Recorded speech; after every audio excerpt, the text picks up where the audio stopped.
Top stories making headlines. Bonno Housing Scheme delivers 34,000 homes. Minister Modise reports steady progress in restoring medicine supply nationwide. Japan partners with BGBVC to strengthen GBV support services in Botswana. President Boko appointed as new BIUST Chancellor. Good evening. Welcome to Lesedi Television News. My name is Molefe. The Minister of Water and Human Settlement, Honorable Molefe, has announced the successful delivery of 34,567 houses under the Bonno Housing Scheme across various constituencies. Speaking during a media briefing on the 27th of October 2025, Minister Molefe highlighted that the initiative has already created 3,392 jobs, with expectations to generate up to 300,000 more through continued construction efforts. Me renale nano la Bonno National Housing Program.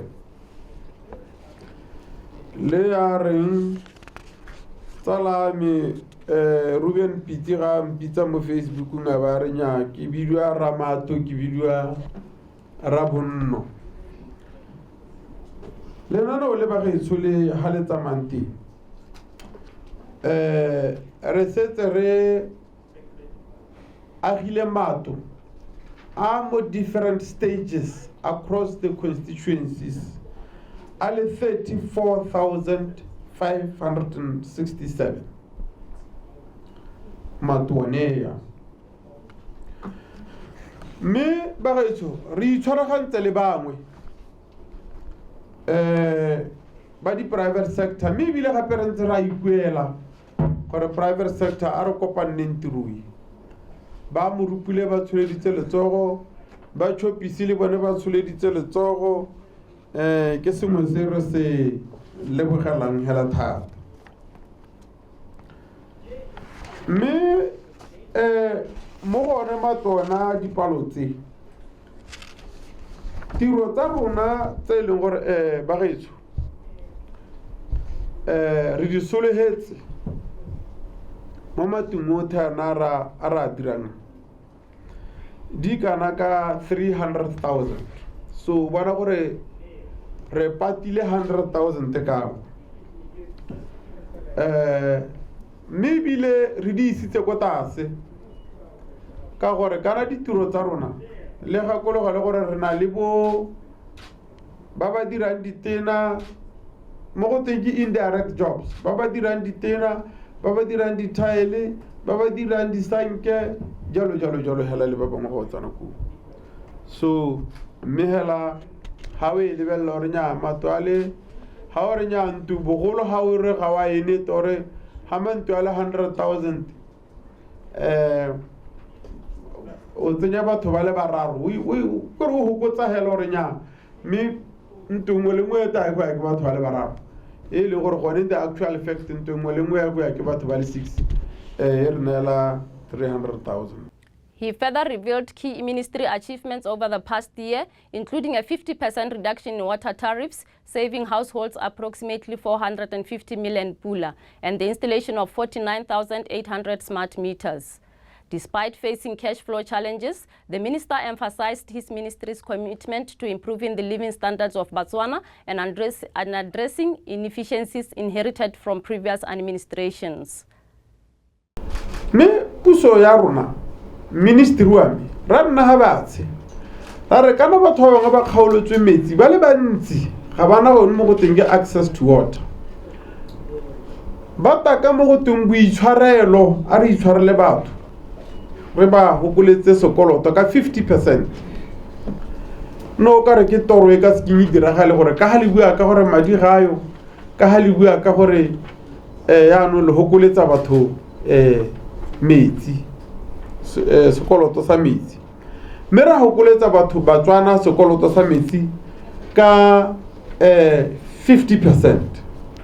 Botswana ba itumela ba duela dibili hela thata me leng gore water utilities le yone e na ya boelwa ka gore batho ne ba palelwa ke go duela re na ra kgona gore re duelo madi a kanang ka 405 million mo dikgweding tseo mme e le gone go thusa Botswana gore ya no ba te ko pele ba duele Minister of Health, Dr. Stephen Modise, has reported significant progress in addressing Botswana's medicine shortage following President Duma Boko's declaration of a state of emergency on the 25th August 2025.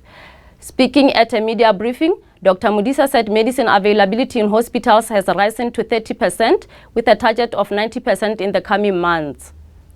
While the situation in clinics has improved, hospitals remain the most affected, particularly in theaters and laboratories. Bagaetso re lebileditse hatsatsi eno go tagole le kudisa bere le kudisa le setšhaba ka seemo sa melemo mo dikokelong le dikokelano tsa rona e se melemo hela re ka gakologelwa gore ka kgwedi ya August e le 25 tautona wa lehatshe la Botswana declared a state of emergency ene e tebagantse le go re kgontsha go reka melemo ka gore ka nako eo re le phata la botsogo re na le dikgwetho tse di seng kana ka sepe re sena melemo mo dikokelong re sena melemo ene re ithoka go ira la maaro a mangwe a botlhokwa a leng gore a na ka boloka matshelo a batho jaanong re le goromente yo na le boikarabelo na ra nna ha se re lebela gore re ka dirisa metlhale go thomamisa gore batho ga ba tlhokagale ga re lategelwe ke masika le ditsala ka ntata ya gore dipatela dikokelano tsa rona ga dina melemo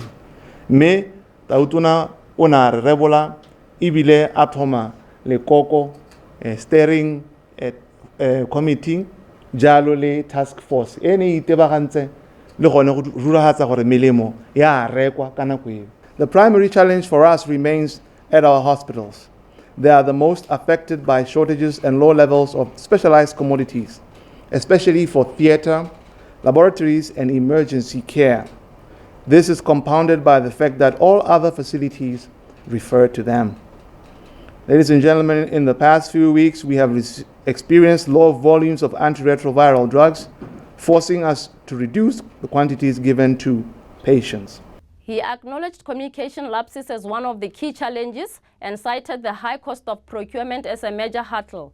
However, assistance from international partners such as Cyprus and the UAE, who donated medical supplies, has eased the strain. Dr. Modise confirmed that the ARV shortage is now under control, with another consignment expected soon and further medical shipments arriving last week of October. He reaffirmed the ministry's commitment to restoring full medicine availability and expects the issue to be resolved fully by Christmas. Ladies and gentlemen, following the declaration, Botswana reached out to the international community and all our development partners to come to our rescue.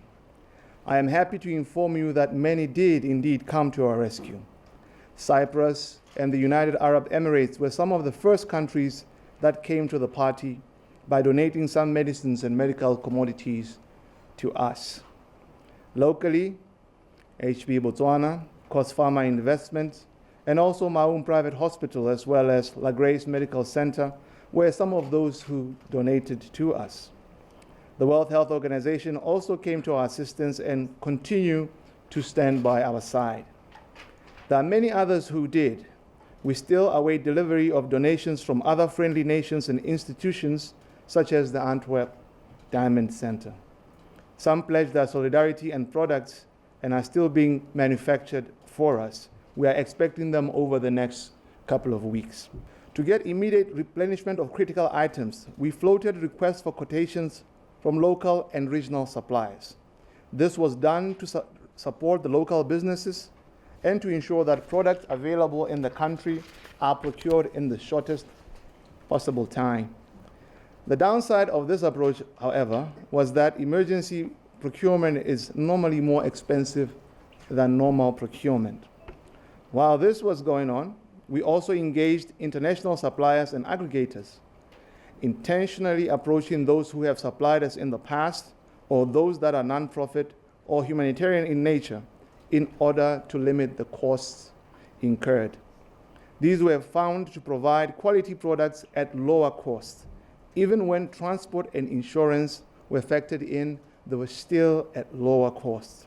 These aggregators were identified in Europe and North America, to mention a few.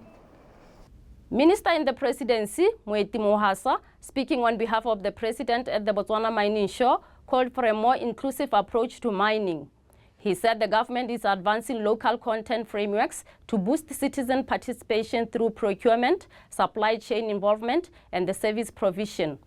Mohasad highlighted efforts to promote joint ventures between local enterprises and international investors for skills transfer and enterprise growth. He added that expanding the small-scale mining framework will unlock further opportunities, aligning with Botswana's principles of equity, empowerment, and shared prosperity. A new era in mining must be one that is inclusive. The policy shift towards citizen economic empowerment within the mining sector emphasizes a value chain, and it is non-negotiable. Government is promoting local content frameworks to enhance citizen participation in procurement, supply chains, and service provision. We are encouraging joint ventures and strategic partnerships between Botswana-owned enterprises and international investors to facilitate skills transfer and enterprise development. Furthermore, we are expanding the small-scale mining framework to unlock opportunities for artisanal miners and small enterprises. These initiatives are consistent with our constitutional principles of equity, empowerment, and shared prosperity.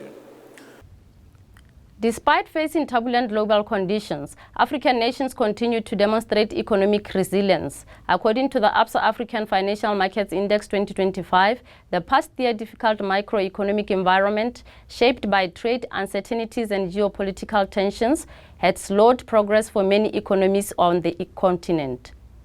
While only a third of the assessed countries improved their overall scores, the report highlights key developments across financial sectors, underscoring Africa's ongoing efforts to strengthen market stability and investor confidence despite persistent global headwinds. At the Botswana Mining Show Day 2, Lucara Botswana CEO Nasim Larry highlighted the company's ongoing transformation of the mining sector through innovation, transparency, and sustainability.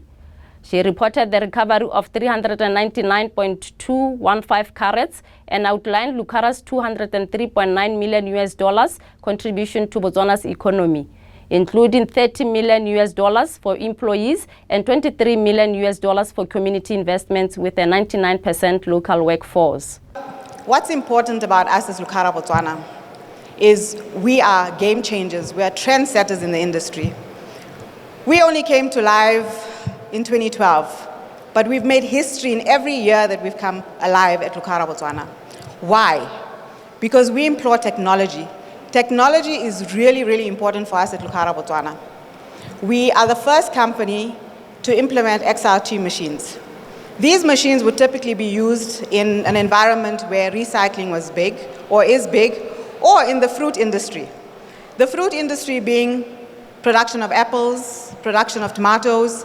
It would decipher between a good tomato versus a bad tomato, A-grade tomatoes versus B-grade tomatoes, or even apples. We used it in the diamond industry for the first time in 2015, right? XRT, just remember that word, XRT.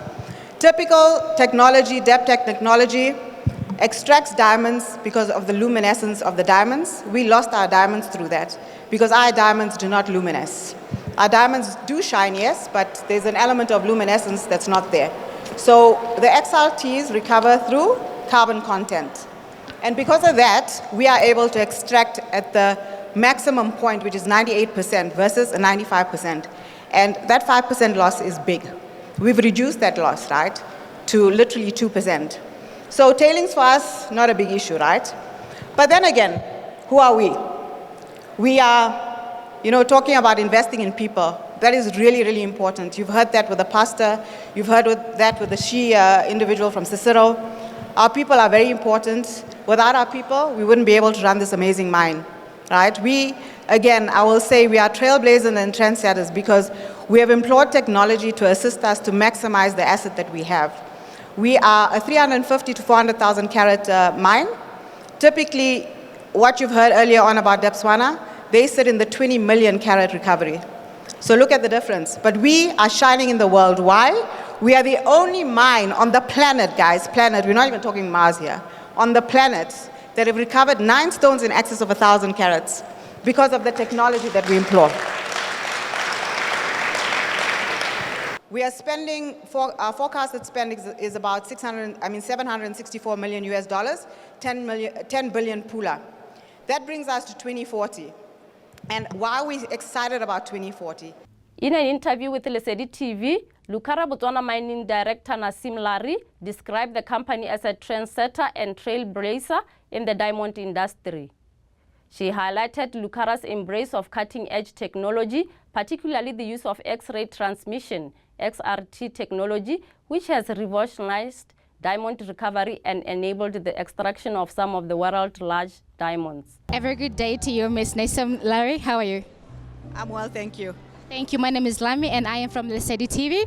So I heard you presenting about Lucara Mine. So maybe you can just give us a little bit of an insight about Lucara. What is Lucara? Okay, so Lucara is a company that definitely changes the way we do business. So you probably heard me talking about we're trendsetters, we're trailblazers. So we do business differently to any other diamond mining organization. We love technology and that's how we maximize revenue because we extract the largest diamonds in the world. You've heard that out of the 10 largest, we are 9. But if you exclude the Cullinan, we're 9 out of 9. And we're obviously increasing the numbers as we go underground. So that for me is very key.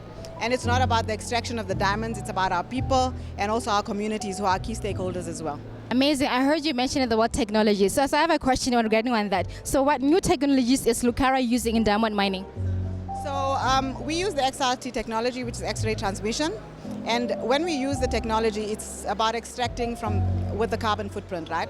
Previous technologies looked at luminescence and we thought that they were archaic in terms of recovery. And therefore we explored different technologies and the XRT best fitted what we were doing. So we extract through carbon content, and also our circuit, our processing circuit is very different to a typical diamond mining operation, which helps us minimize breakage in terms of recovery and also increase recovery through the XRT technology. Japanese ambassador to Botswana, His Excellency Shindo Yusuk, officiated the signing ceremony for the Grant Assistance for Grassroots Human Security Project.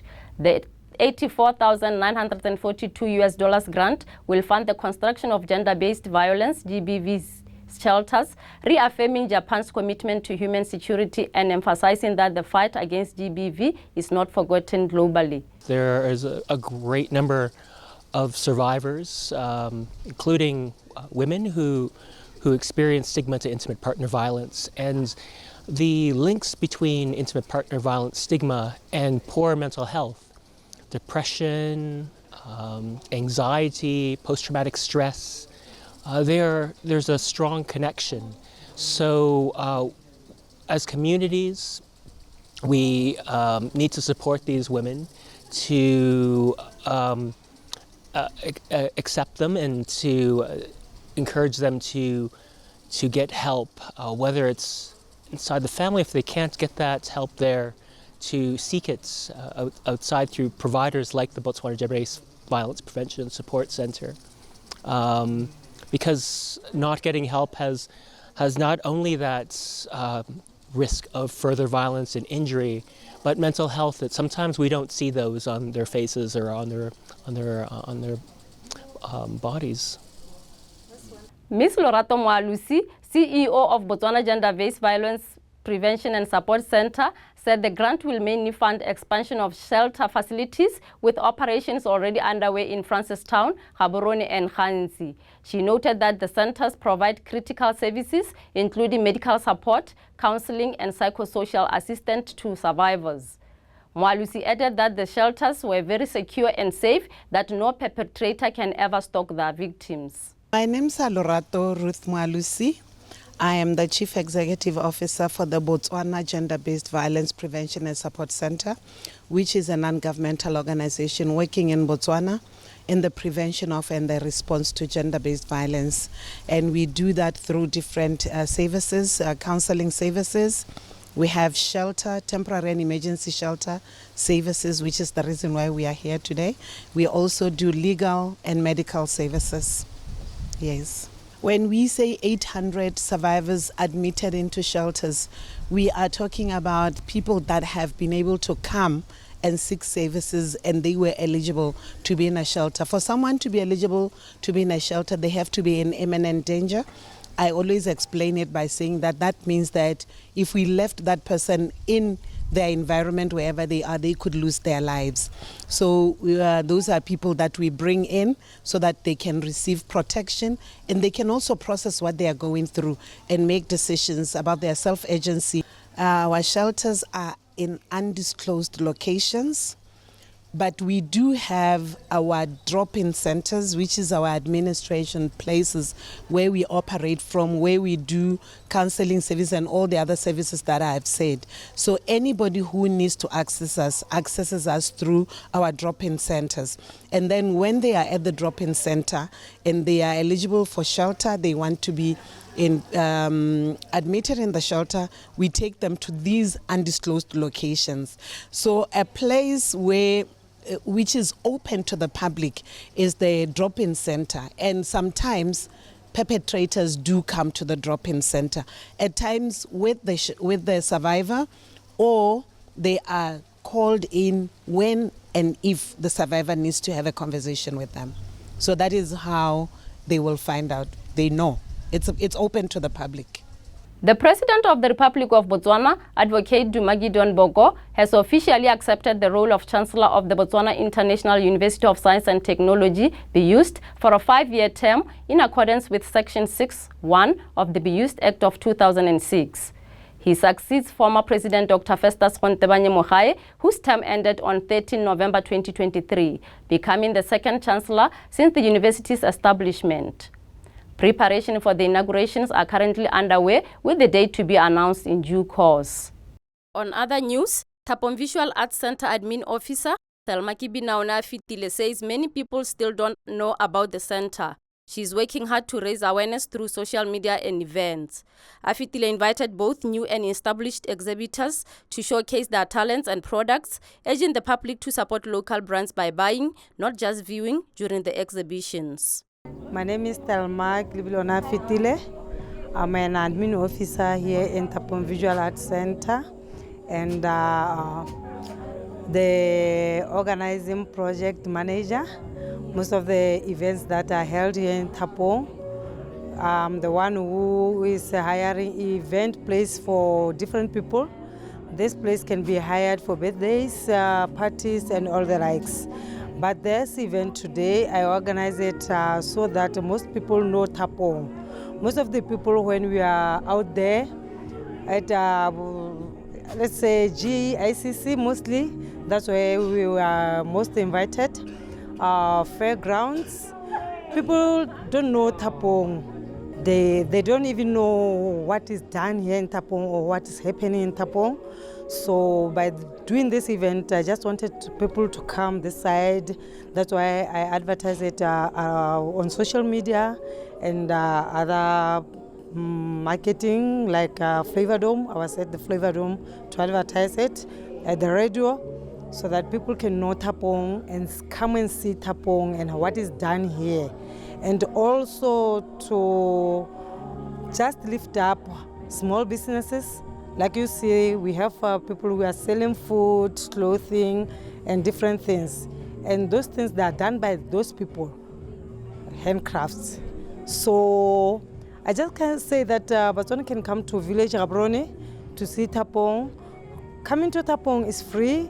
We are open during the week from 8 o'clock to 5 p.m. We have different artists. Others, they do sculptures, painting, jewelry, fashion design. Just come here and see what is done, and you must buy. Because most of the people don't know the use of art, but when seeing it with your own eyes, you can see how beautiful it is. Thank you for watching Lesedi Television News. It was a great pleasure to be with you. Good night.